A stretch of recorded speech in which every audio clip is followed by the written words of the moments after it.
Hi, FO. Hey, listen. Listen. Hey.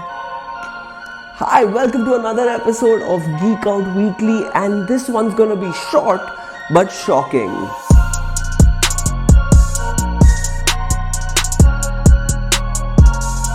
So the news today is literally just divided into two sections: spin-offs and money. First off, let's go with spin-offs. We've got 3 new spin-offs in the make. One, The Boys. After season 2, which already got renewed for season 3, they're getting a brand new spin-off show which is about a college for upcoming superheroes who are trying to get the best contracts. So it's kind of like a college drama, and it's gonna have superheroes, and it's gonna have a little bit of Hunger Games going on. It's gonna be fun, and obviously the college is run by What International. That's one. Number 2, the Peacemaker, the new character which is being introduced in James Gunn's The Suicide Squad, being played by John Cena, which you can't see. Well, he's also getting an origin story spin-off which is being written by James Gunn, who's now going to start paying attention to Guardians of the Galaxy Volume 3. I mean, this guy is getting the best of both Marvel and DC, and I am jealous. And finally, the third spin-off is Nick Fury. Nick Fury, the Samuel L. Jackson character, the bald eye patch wearing guy, he's back and he's getting a show.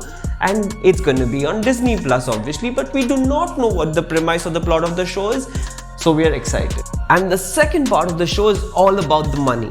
70 million, 200 million and 7.5 billion.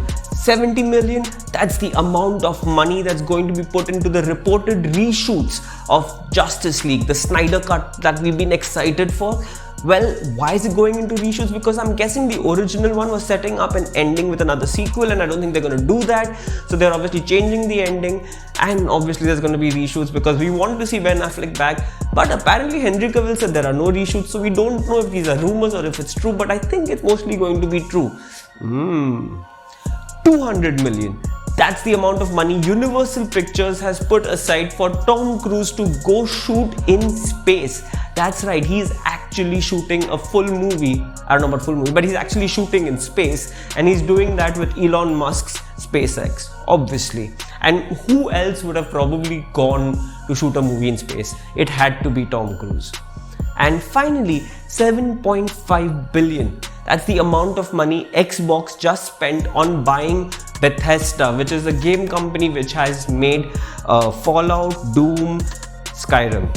Well, this is a very big move in the wake of these whole console wars that we're getting, because this might just mean that Doom, Fallout, Skyrim and the possible sequels become exclusives to Xbox. This is a worrying news, but there is also a possibility that because they've spent $7.5 billion, Xbox might want to keep those games multi-platform so they can get money from Sony customers as well. How's it gonna go? We don't know. We're gonna find out. These wars are just getting interesting, with the whole precedent on diskless, cheaper consoles for the new generation to Sony and Microsoft making big moves to get more customers. This is gonna be interesting. And now it's time for reviews this week. We're going to start with Enola Holmes, which is the new movie which has got Sherlock's sister, which is played by Millie Bobby Brown, who is Stranger Things 11.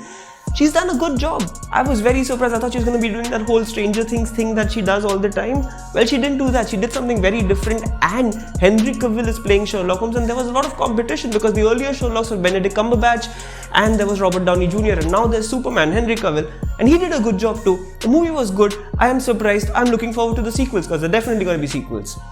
And other than that, we have this new show called Sneakerheads, which is kind of targeted at sneakerheads, but I would say it's kind of wrong to target at sneakerheads, because I think it would be more about the people who are not really sneakerheads but are interested in knowing what sneakerheads are about. Yeah, that show's about that. So you should see it. It's kind of fun. It's got a nice little heart to it, and you don't really need to know anything about sneakers, but you kind of get an insight into what drives the culture. So yeah, watch that. That's going to be fun. And that's about it from this week on Geek Out Weekly. Bye.